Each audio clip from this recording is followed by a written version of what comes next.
성경 봉독하겠습니다. 구약 성경 출애굽기 2장 11절에서 15절까지입니다. 출애굽기 2장 11절에서 15절까지 같이 봉독하겠습니다. 모세가 장성한 후에 한 번은 자기 형제들에게 나와서 그들이 고되게 노동하는 것을 보더니 어떤 애굽 사람이 한 히브리 사람 곧 자기 형제를 치는 것을 본지라. 저울을 살펴 사람이 없음을 보고 그 애굽 사람을 쳐 죽여 모래 속에 감추니라. 이튿날 다시 나가니 두 히브리 사람이 서로 싸우는지라.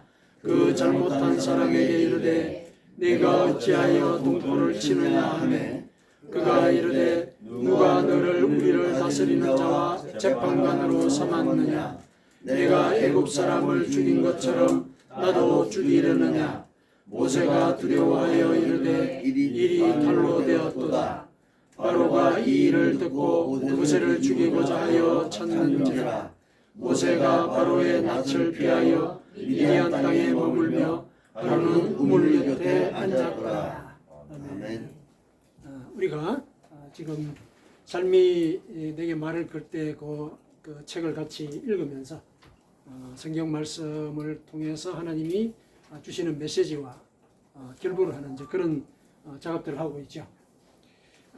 오늘은 이 본문을 가지고 우리가 참된 자아를 찾아가는 그 과정 속에서 그 자아를 찾아가는 주체가 누구냐.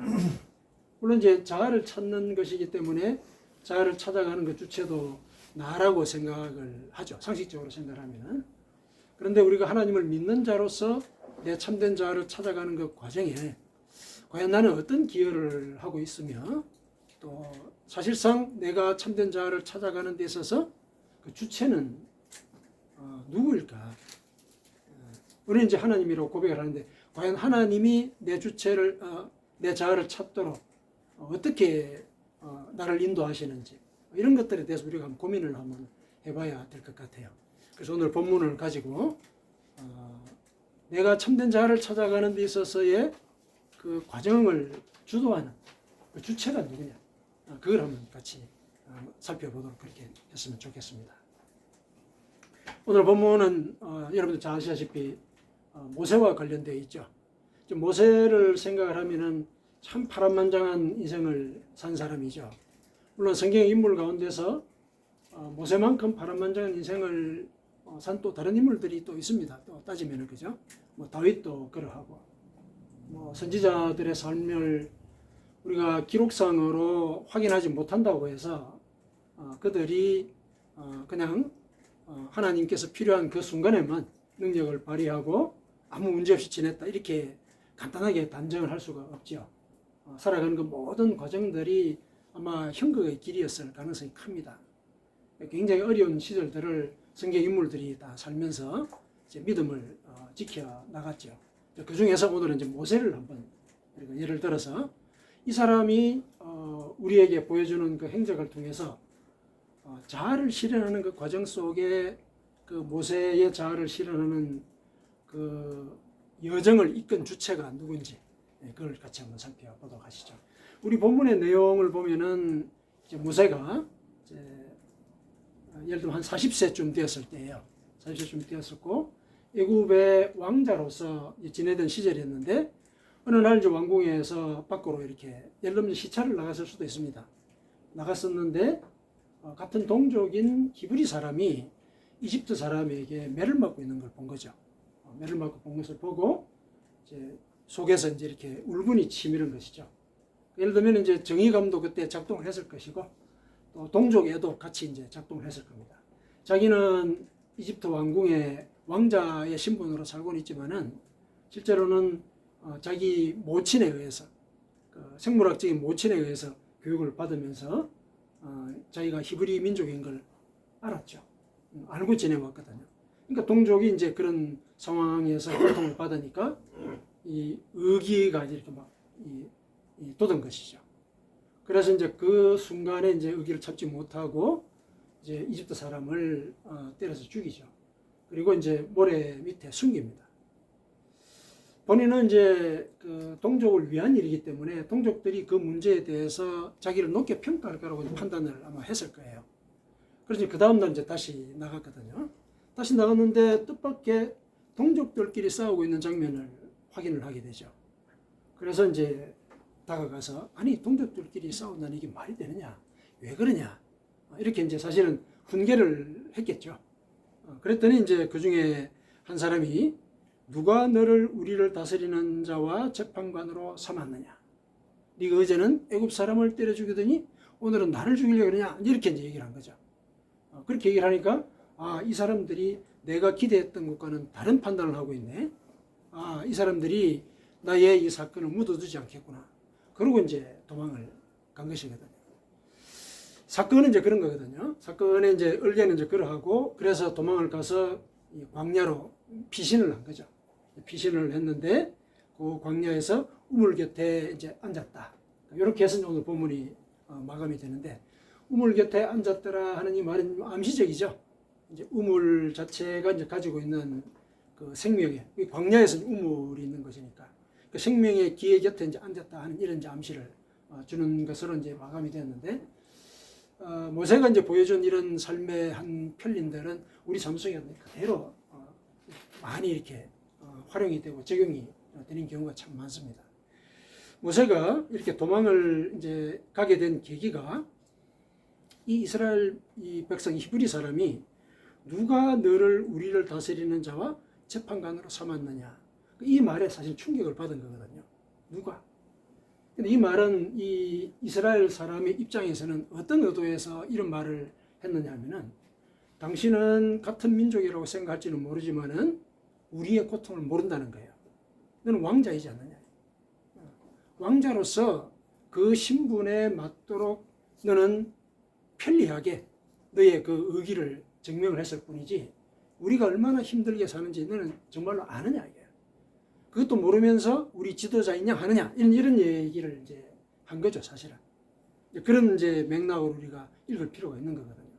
그래서 자기가 여기에 있을 자리가 없다고 판단하고 도망을 간다는 것이죠. 도망을 간다. 이런 것들이 이제 예를 들면은 모세가 자기가 어떤 존재인지를 한번 좀 생각해 보게 만드는 계기가 되는 것이지 않습니까? 이런 이제 경우들이 이제 우리 삶 속에도 왕왕 있는 것이죠. 모세의 삶을 이렇게 이력을 쭉 살펴보면은 그런 사례가 참 많았죠. 애굽 땅에서 노예 집안의 자식으로 태어났죠. 그때는 유아를 살해하라는 명령이 내리진 그런 시기였지 않습니까? 남자가 태어나면은 다 죽여라. 이제 그런 명령이 내려져 있는 그런 시기에 태어났거든요. 그런데 그런 시기에 예를 들면은 더 키우지 못해서 사실은 죽음의 환경에 이렇게 내몰려서 이 나일강에다가 이렇게 버림을 당하는 이제 그런 상황에 접하게 되지 않습니까? 그랬는데 애굽 이 공주에 의해서 구출을 받죠. 그래서 이제 왕자에서의 삶을 살게 되는데 그 옆에 또 이 모세의 누나가 있다가 또 자기 친모를 그 유모로 이렇게 소개를 해가지고 그 친모 손에서 또 자라게 되죠. 그러면서 이제 왕자로서 이렇게 아주 훌륭한 교육을 받으면서 성장을 했거든요. 그 와중에 이제 40세쯤 되었을 때 이런 일이 벌어진 거예요. 그러고 난 뒤에 광야로 도망을 갔고 광야에서 목자로서 살게 되죠.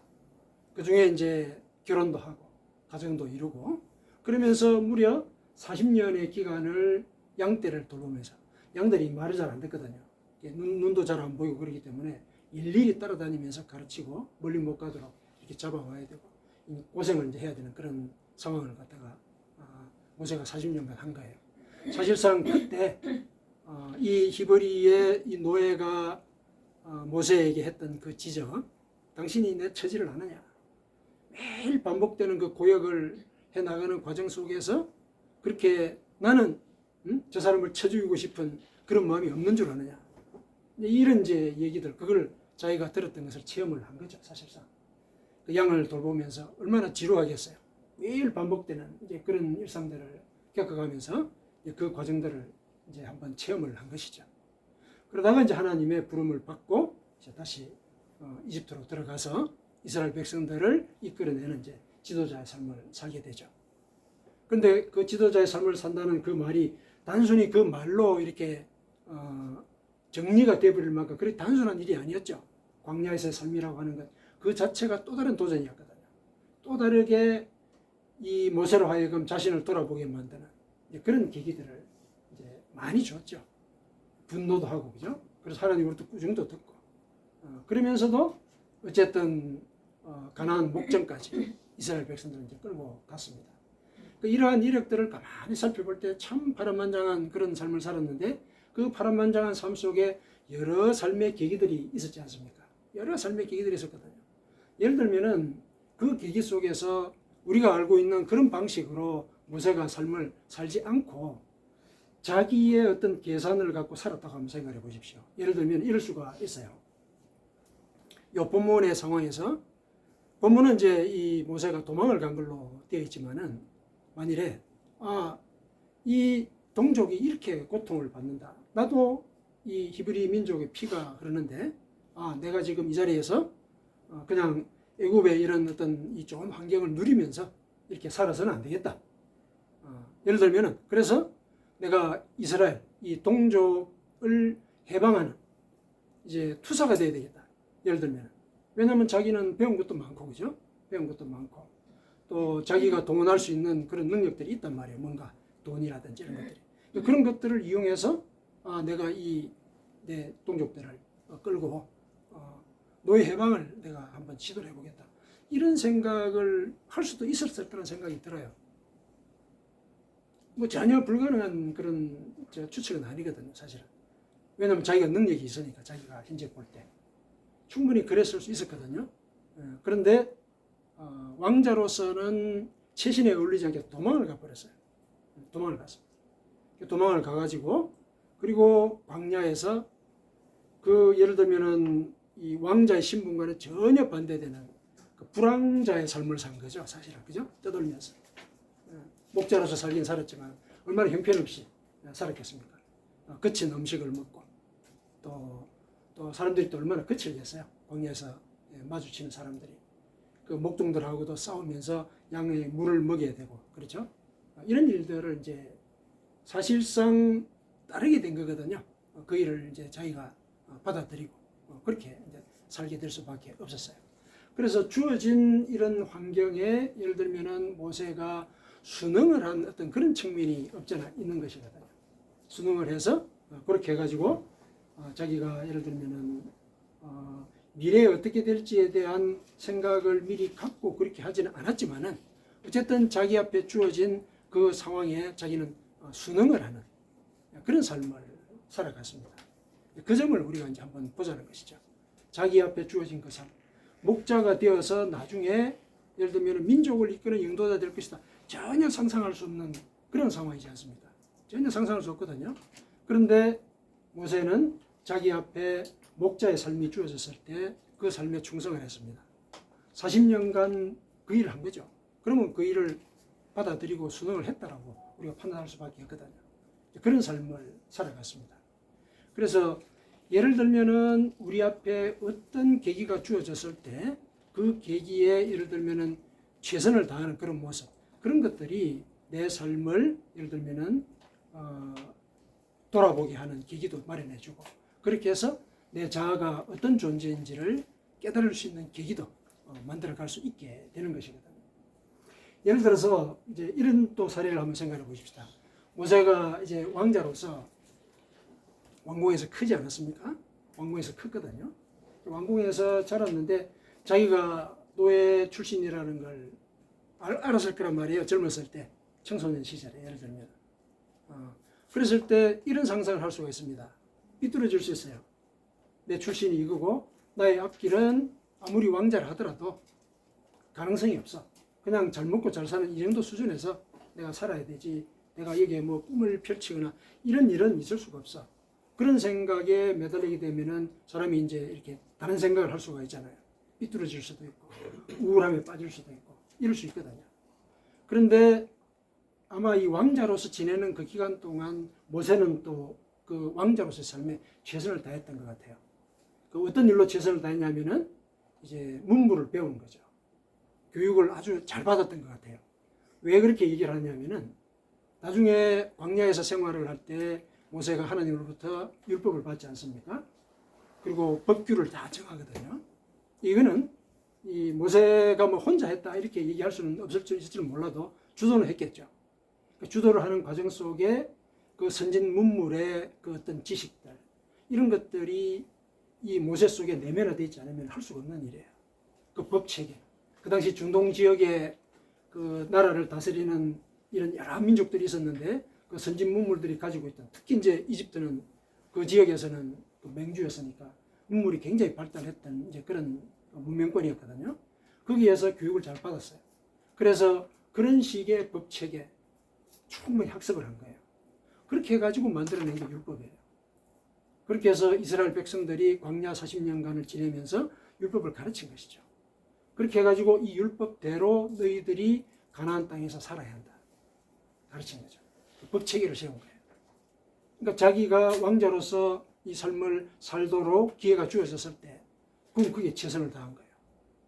그리고 최선을 다한 그 이후에 자기가 불황자로서의 삶을 살아갈 수밖에 없는 처지에 당하지 않았습니까?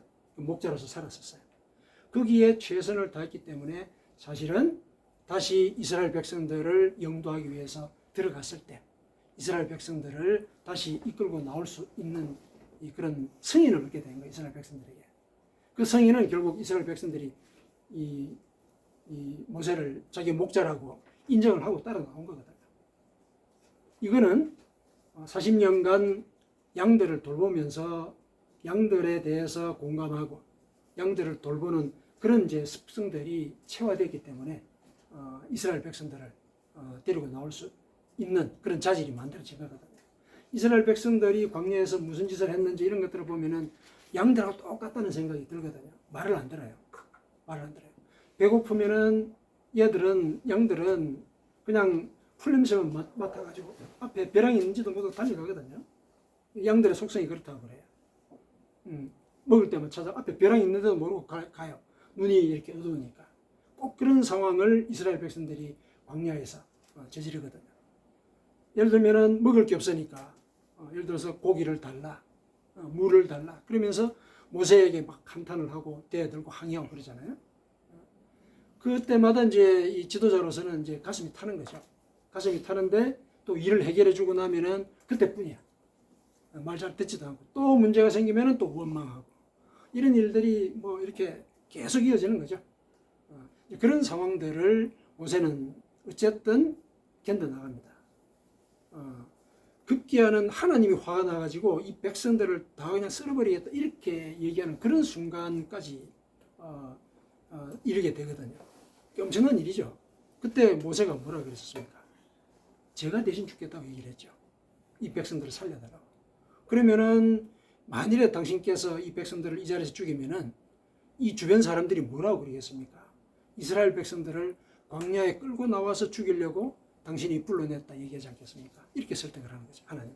오히려 하나님이 화가 나가지고 도저히 참을 수 없는 그런 상황까지도 모세가 중재를 하는 이제 그런 정도까지 이 공감의 역량을 갖다 키웠던 거죠. 그러니까 40년간의 그 기간이 그런 역량을 키웠던 거예요.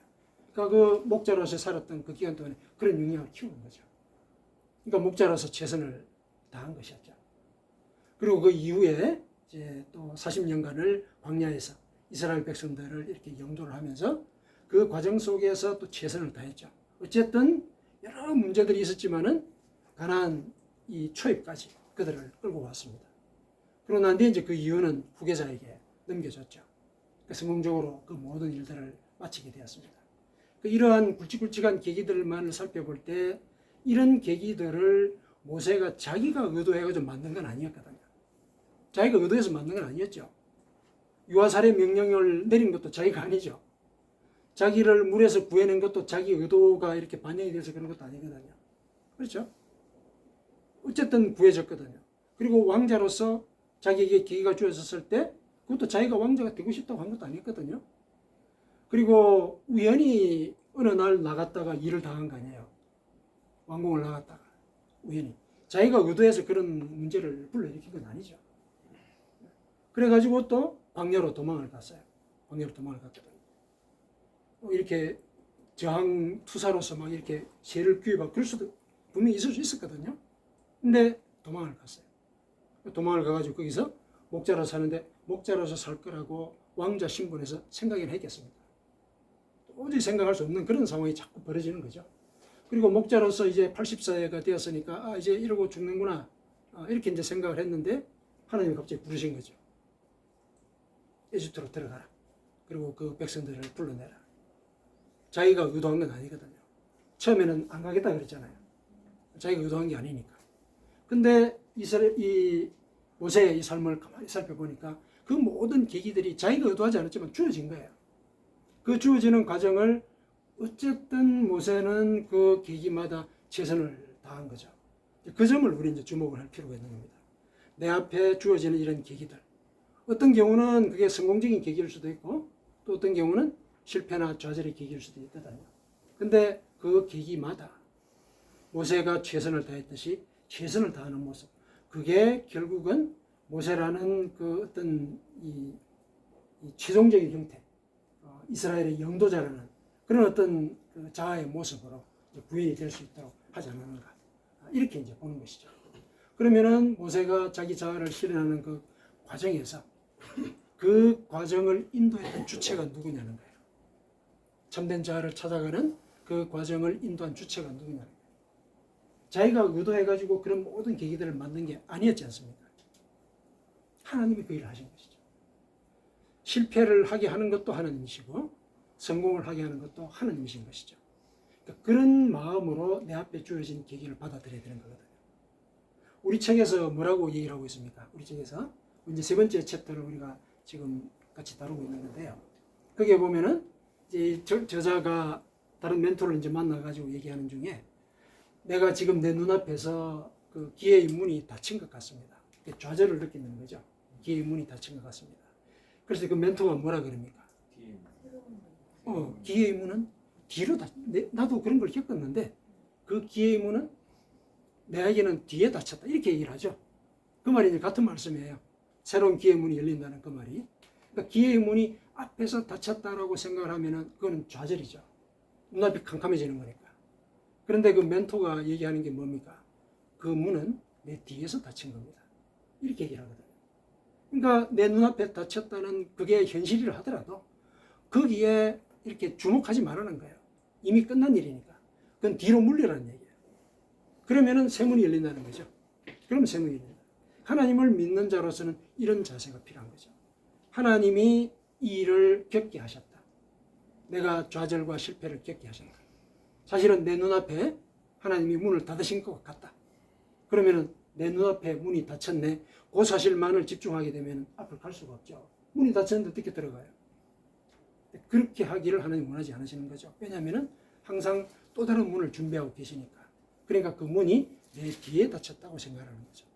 내 눈앞에 문이 열렸다는 걸 전제한다는 얘기 아닙니까? 내가 문을 닫고 앞길로 나섰다는 걸 얘기하는 거죠. 문이 내 뒤에 닫혔다는 거예요. 그런 이 얘기를 멘토가 들려주죠. 그 얘기를 듣고 이 저자가 굉장히 큰 이제 확신을 갖게 되지 않습니까? 자기 인생에 대해서. 그래서 하나님을 믿는 이제 우리로서도 이제 그런 자세가 필요한 것이죠. 우리 눈앞에 어떤 계기가 주어지든지 그것이 닫힌 문일 수도 있다는 거예요. 혹은 또 새로운 열린 문일 수도 있는 거죠. 그러나 그 문 자체가 열리고 닫히고 그 사실에 집중하는 것이 아니라 주어진 그 계기마다 내가 최선을 다하는 거예요. 어쨌든 실패를 했으면 실패한 상황에 주목하고 또 성공을 했으면 성공한 그 상황 속에서 내가 뭘 해야 될지 최선을 다하는 것이죠. 그런 자세가 나를 참된 자아로 만들어가는 그런 동력이 되는 것이다. 그거를 이제 우리가 오늘 본문을 기초해서 이렇게 생각을 해낼 수가 있어야 하겠습니다. 이런 얘기들은 뭐 일반 이런 그 세상에서도 많이 이런 지혜로도 많이 놔두는데 한 가지 사례를 한번 알려드릴게요. 그게 뭐냐면은 스티브 잡스 아시죠? 스티브 잡스 그 애플 컴퓨터 회사를 만들고 사실 컴퓨터의 신기원을 만든 사람이죠. 그 사람이 대학생 시절에 너무 가난해가지고 한 학기만 학교를 다닐 수가 있었습니다. 한 학기만. 한 학기만 다니고 등록금이 없어가지고 다닐 수가 없었죠.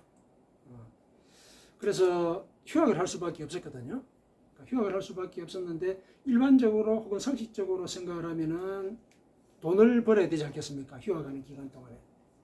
그런데 이 잡스는 돈을 벌지 않고 뭘 했느냐면은 학교에 남아가지고 청강을 했어요. 그러면 이제 뭘 청강을 했느냐? 뭐 경영학이나 뭐 돈 버는 방법 이런 걸 청강을 했을 거라고 생각했는데 이 사람이 뭘 청강했냐면 서체 연습하는 거 있죠. 우리나라 말하면 서예 강좌를 들은 거예요. 서예. 그러니까 뭐 예를 들면 A자 같은 걸 장식을 해가지고 어떻게 예쁘게 글자를 그리고 하는 이런 거를 가르치는 강좌를 들은 거예요. 옆에 친구들이 보고 이 좀 비현실적이다. 이 너무 비상식적이다. 충분하지 않았겠습니까? 너 지금 뭐하냐? 충분했을 거거든요. 그런데 이 잡스는 그게 좋았던 거예요. 이유를 설명할 수가 없어요. 좋았습니다. 그래서 그 강좌를 들었어요. 이제 다른 친구들이 막 이렇게 뭐라고 질티를 하고 이랬는데도. 그리고 이제 학교를 자퇴를 하죠. 자퇴를 합니다. 그리고 이제 컴퓨터를 이제 개발을 하는 그 작업을 하거든요. 그래서 그 작업에 예를 들면 이제 완성 단계에서 이제 프로그램을 집어넣는데 거기에 글자가 들어가야 되잖아요. 그렇죠. 자판을 갖고 글을 쳐넣어야 프로그램도 돌아가고 문서도 만들고 그러잖아요. 그때 자기가 배웠던 그 서체 강좌의 그 지식이 활용이 되는 거예요. 그래서 오늘날 그 컴퓨터 서체들을 이렇게 살펴볼 때 스티브 잡스가 만든 그 매킨토시 방식의 이런 그 운영 체제, 거기에 들어가 있는 서체를 따라올 수 있는 운영 체제가 없어요. 우리가 일반적으로 윈도우즈를 많이 쓰는데 윈도우즈에서 아무리 이렇게 막 여러 가지 이런 서체들을 만들어내고 그래도 이 스티브 잡스가 만든 그 매킨토시 방식의 서체가 만들어낸 글자체와 글자체가 한 페이지 안에서 이루는 그 조화, 이걸 흉내를 못 내는 거예요. 흉내를 내지를 못해요. 그거를 이제 만들어낸 게 아주 뜬금없는 그런 계기잖아요, 사실은. 뜬금없는 계기거든요. 그런데 그 순간에 자기는 그 순간에 최선을 다한 거죠. 사실 그렇죠. 근데 그 사람이 나중에 컴퓨터를 개발할 거라는 걸 알고서 서체 강좌를 들은 건 아니잖아요. 그렇죠.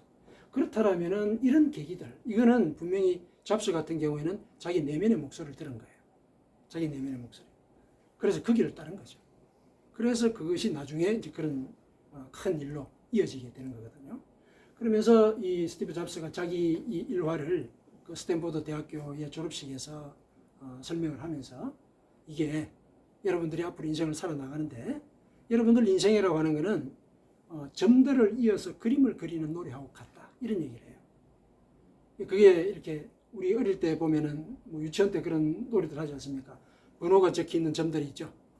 그 순서대로 이렇게 점을 쭉쭉 이어나가면은 나중에 토끼도 되고 뭐 거북이도 되고 이런 이제 놀이가 있지 않습니까? 인생이 그런 거라고 얘기를 해주는 거예요.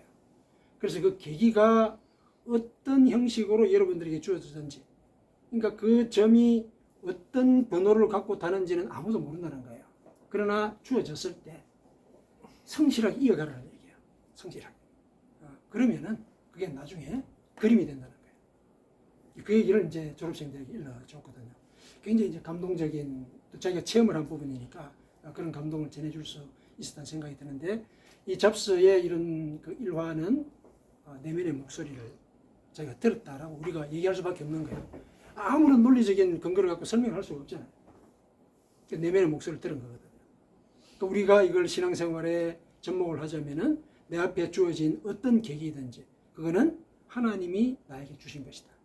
내 내면의 목소리가 이 상황을 받아들이라고 지금 얘기하고 있는 것이다. 이렇게 우리가 받아들일 필요가 있는 것이죠. 그랬을 때 내 눈앞에 닫혀있는 문도 내 뒤에 닫힌 문으로 내가 여기고 앞으로 나갈 수가 있게 되는 것이죠. 물론 이때 이제 우리가 알고 있는 그 문은 내 자아를 찾아가는 문이에요. 내 자아를 찾아가는 문. 우리가 자아를 찾아간다라고 얘기했을 때 어떤 자아가 내 참된 자아인지 그 순간을 우리가 정할 수가 있겠습니까? 정하기가 어렵죠. 내 참된 자아라고 하는 것은 내가 죽을 때까지 추구해야 되는 부분이잖아요. 사실은 참된 자아에 가까워지는 것뿐이죠. 가까워지는 것뿐이에요. 그렇다면은 이런 과정들을 우리가 평생 지속해야 되고 이어나가야 되는 그런 일이거든요. 그러나 매번 그런 계기가 주어졌을 때 우리는 좀 더 다가가야죠. 그렇죠. 좀 더 다가가야 되죠. 하나님의 목소리에 좀 더 다가가는 그런 삶을 살아가야 되겠습니다. 그래서 그런 과정 속에서 우리에게 필요한 일은 내 앞에 주어져 있는 어떤 계기든지 하나님이 만드신 것이다. 하나님이 만드신 것이다. 실패이든지 성공이든지. 그래서 하나님이 이 상황을 통해서 나에게 뭘 하기를 요구하시는지 그걸 물어보고 거기에 응답하려고 노력하는 그런 삶을 우리가 살아가야겠습니다. 그랬을 때 하나님이 나를 참된 자아를 실현하는 길로 이끌어 가실 것이다.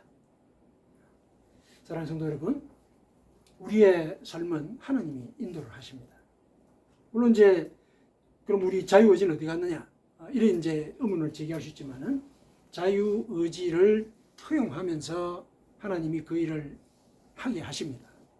그 무슨 얘기냐? 하나님은 우리로 하여금 선택을 하게 하시는 거잖아요.